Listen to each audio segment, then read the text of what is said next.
Did you know? The modern world we live in today was all shaped less than 300 years ago. The age that reshaped everything, from how we work to how we live, began quietly in Britain. This was the Industrial Revolution. But how did it start? Why did it happen in England? And what did it mean for the people who lived through it? 2 centuries ago in England, change was coming up under the surface.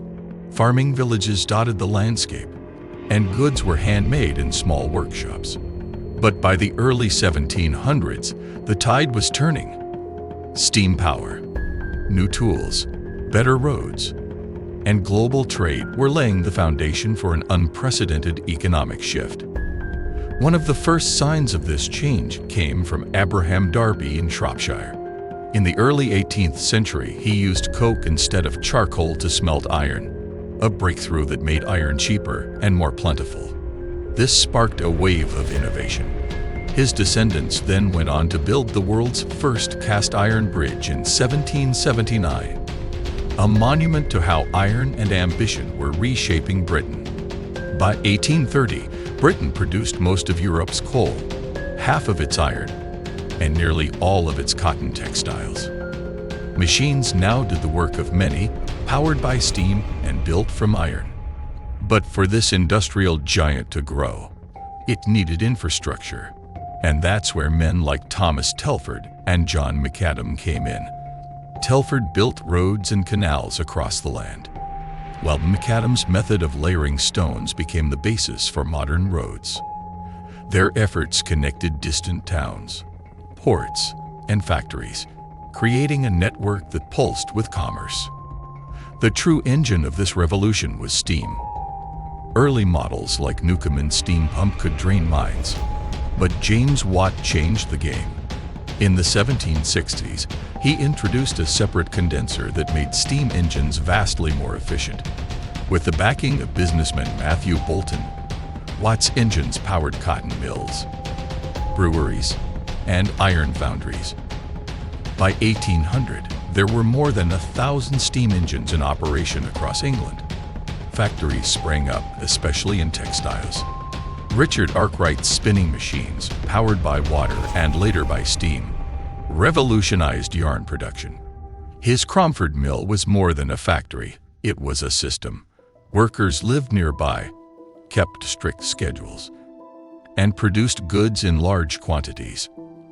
Arkwright's model spread quickly.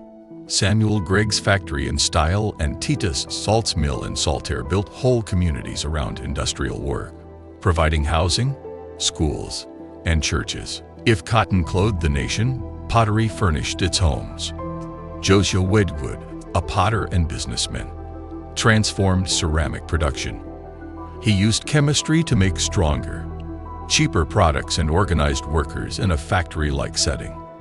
His tableware became a global brand, affordable to the middle class and admired by the elite.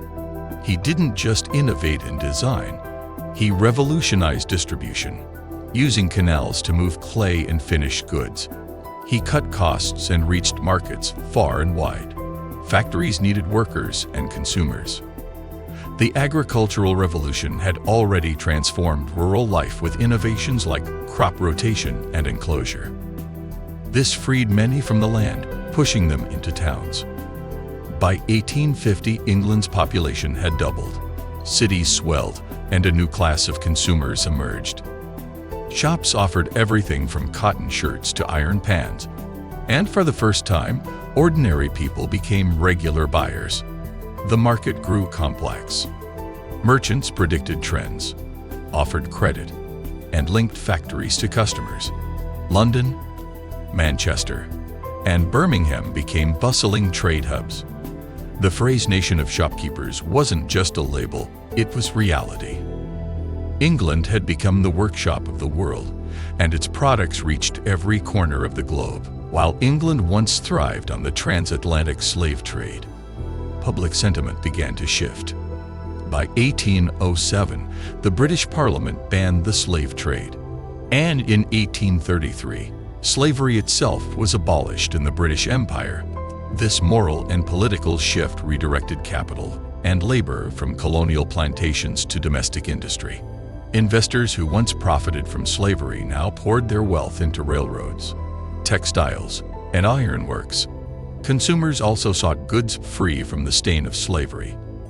This not only boosted local industry, but turned factories into symbols of ethical progress. By the mid-19th century, England stood tall as a symbol of industrial might. But behind the power and profits were workers in crowded cities, long hours, and rising demands for reform. The Industrial Revolution had begun, but its full story was just getting started. If coal was the fuel of the Industrial Revolution and iron its bones, then steam was its beating heart. No single invention shaped this age more than the steam engine. Though the earliest engines by Newcomen were clunky and inefficient, James Watt changed everything. His addition of a separate condenser made engines faster, cheaper to run, and usable in factories, mines, and beyond. But Watt didn't act alone. His business partner, Matthew Boulton, had the foresight to see just how revolutionary this invention could be. Together, they turned steam engines from curiosities into cornerstones of industry. By 1800, thousands of steam engines were pumping water, powering mills, and driving production across England. One industry that rode the wave of steam power was cotton. Machines like the spinning jenny, the water frame, and the mule revolutionized textile manufacturing. Richard Arkwright was the master of this transformation. He didn't just build machines, he built entire systems. In 1771, he opened Cromford Mill, the world's first factory powered by water, staffed by skilled workers, and run like a modern business. Arkwright's success wasn't just about machinery, it was about vision. He created the factory village, where laborers lived, worked, and worshiped near the mills. This model inspired others, like Samuel Gregg's Village of Style and Titus Salt's Saltaire. Cotton, once a cottage industry, became a mass production powerhouse.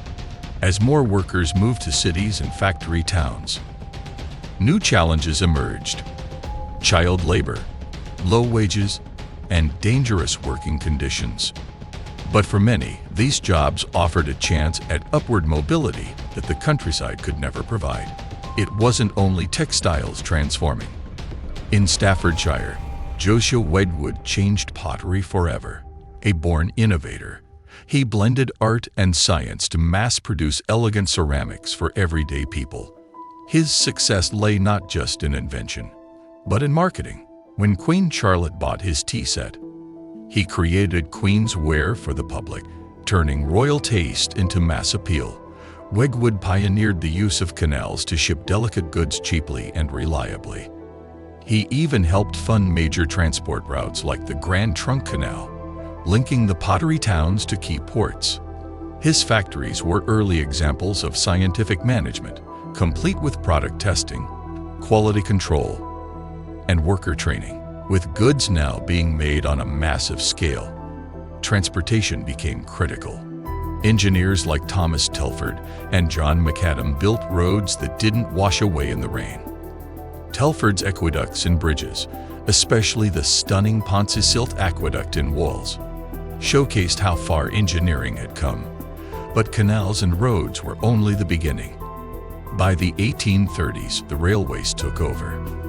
These steel veins carried coal, iron, people, and ideas across the country. Towns with railway links thrived. Manchester, for example, boomed as it became a hub for cotton export. The railways shrunk distances, sped up trade, and connected rural producers to urban markets in ways never imagined before. With more goods available at cheaper prices, a new class emerged, became the new engines of wealth. Moreover, British consumers increasingly preferred goods untainted by slavery. The ethical turn toward industry reinforced Britain's transformation from colonial empire to industrial superpower. By the mid-19th century, Britain had become the workshop of the world. Its goods reached every continent. Its cities buzzed with industry. Its inventions reshaped how humans lived, worked, and dreamed. But with progress came problems: pollution, poverty, disease. Laborers worked grueling hours for low pay. Children toiled in mines and mills. Cities became overcrowded and unsanitary. Reformers called for change. Unions formed. Laws were passed, and slowly, society began to reckon with the costs of rapid growth. Still, the legacy of this revolution was undeniable. It proved that innovation, when paired with freedom and ambition, could transform the world. And that story isn't over. If you enjoyed watching this video, please hit the like, share, and subscribe to the channel for more insightful deep dives across history.